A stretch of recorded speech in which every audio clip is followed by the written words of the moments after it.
Hi ladies, for those who don't know me, my name's Anne. I'm a naturopath nutritionist and herbalist, and I have a special interest in menopause. And I hope you're all having a great day. And today I'd like to talk about stress and weight gain, and especially around our hormonal years. There's a lot of factors involved in weight gain around this time of life, and it's usually all down to hormone imbalances. They can be insulin resistance, estrogen dominance, your thyroid, and also your liver function. But today I want to talk about our stress hormone cortisol and how it affects weight gain, especially around our middle section. Now, our resilience to stress has reduced over the years, and you find that you're not able to handle both emotional and physical stress the way you once could, and this will be down to your changing hormones. And there's a lot of contributing factors. It won't be just down to diet or exercise. It'll have a lot to do with your lifestyle factors and your sleeping patterns. And when you reach the age of about 35 to 40, your hormones start to change. They start to decline. And firstly, it'll be progesterone. Progesterone's our chill-out hormone. It keeps us calm, it helps us sleep, and it helps to regulate cortisol. And they're both made from the one hormone, pregnenolone. So when your body is stressed and it needs cortisol, it's going to reduce the production of progesterone. So this combined with already low progesterone levels is going to make you more sensitive to stress, both emotional and physical. And it can also lead to estrogen dominance. Now, we all know about the fight or flight response our bodies have to stress, but I just want to talk about exactly what it does to your body. And it's all part of the autonomic response, and this is our sympathetic nervous system kicking in to get ready for action. And cortisol, which is made in our adrenal glands, is designed to help us escape, and basically so we can get up and run to save our lives from something. But what it actually does is once we feel this impending terror, it triggers our heart rate to increase and our bronchial tubes to expand so we can run, and it also sends sugar to the bloodstream and so for your muscles. But it also, and at the same time, it slows down your digestion to give your body energy to deal with this stressful situation. So this slowing of metabolism, it's a big clue to weight gain and our inability to shift it. But once this stressful situation's passed, our parasympathetic nervous system kicks in, and it basically slows down the heart rate, slows down the breathing, and starts your digestion again. And it brings us back into balance. But all that sugar that's been mobilised for energy to run or to fight during that stress process, if it's not used, it gets stored as fat as well, and it's usually around your middle section. So what's happening is we're becoming more and more stressed, and it's not always a physical stress. A lot of it's psychological stresses, or even just perceived stresses that put this balance out of whack. And especially if we're not looking after ourselves properly, it's just very hard for our body to bring it all back under control. And what can happen is we end up becoming constantly stressed, and we end up living in a hyper-arousal state where our adrenal and cortisol surges are making us constantly on edge, super sensitive to the next stressful situation, very, very edgy. So over time, our response becomes skewed, and we become chronically stressed, adrenally fatigued, and stress, it reduces your happy brain chemicals too, your serotonin, and this also makes you irritable and anxious and have food cravings.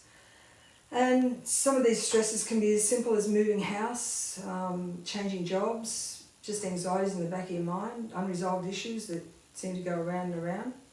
And a lot of these days, a lot of these stresses are in your mind. You've got a lot of chatter going on. Some of it's good, some of it's bad, and negative thoughts, and it all contributes to your stress level. And as a mother, I totally understand you have constant feelings of guilt regarding your children. It can be simple things like not listening to them fully when they're talking to you, or because you're doing other things, or missing out on some of their achievements because you've had to work. And all these nigglings, none of us are perfect. We really need to be kind to ourselves. But all these thoughts, they can act as triggers to stress. And then you've got your physical stresses. You've got your illness, you have accidents, and even exercising too hard can put a lot of stress on your body. And these just all accumulate, and before you realise it, you're chronically stressed. And all this cortisol, high cortisol, is slowing metabolism down.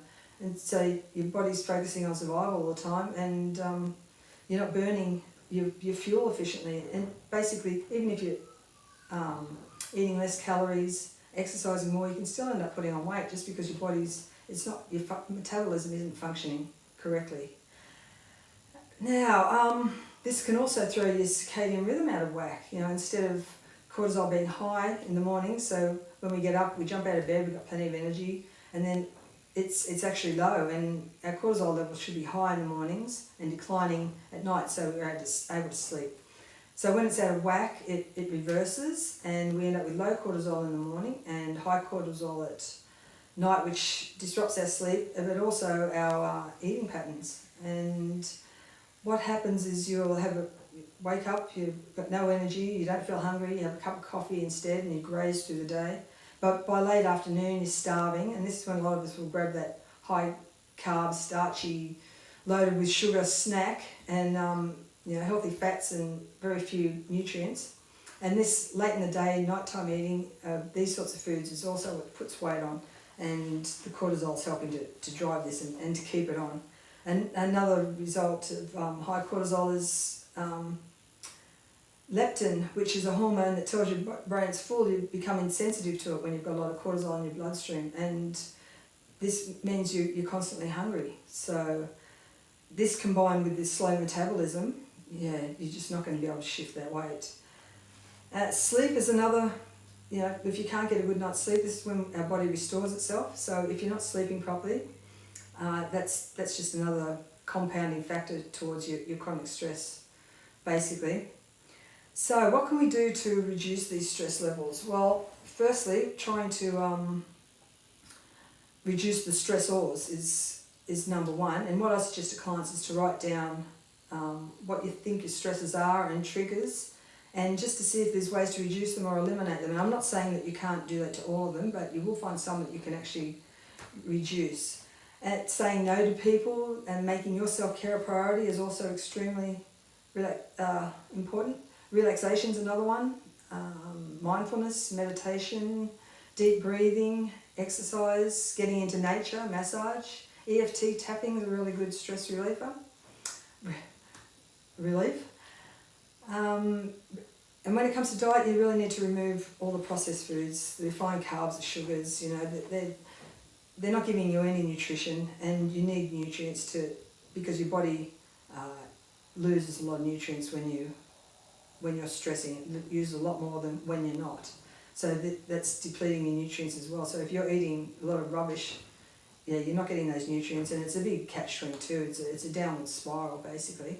So by eating 3 meals a day with fresh fruit and veggies, incorporating healthy fats and a lean protein with every meal, will help to keep your blood sugar levels, so you're not getting those spikes, which is what refined foods do. They give you a big spike in blood glucose and then a big dip, and it's a bit of an addiction. You end up craving those foods even more. Exercise is another one. We need to incorporate exercise. Our bodies are made to move. So things like yoga, Pilates are great for stabilising your cortisol levels. Exercise, you don't want to do too much intensity exercise because that can be another stressor on the body. And things you can do for yourself are herbal teas. There's some good relaxing herbal teas, such as licorice is great for your adrenals, lemon balm, chamomile. They're just a few. A herbalist can make you a tincture that's suitable to exactly what symptoms and what's going on with your hormones. Same again, withania, rhodiola, lemon balm, chamomile, licorice. And testing is basically the number one way to find out where your nutrient levels are at and your hormone levels as well. So there are just a few different ways you can help to find out what's going on and to reduce your stress levels. It's really important, especially around this time of life. So I don't mean to sound doom and gloom about everything, but I'm hoping you found some useful information in there. And if there's anything else you'd like to know, you can always message me, or I've got a Facebook group called menopause Taming the Transition, which you're quite welcome to join, or if you know anyone else who you think could benefit, I'll be putting the link in below. And once again,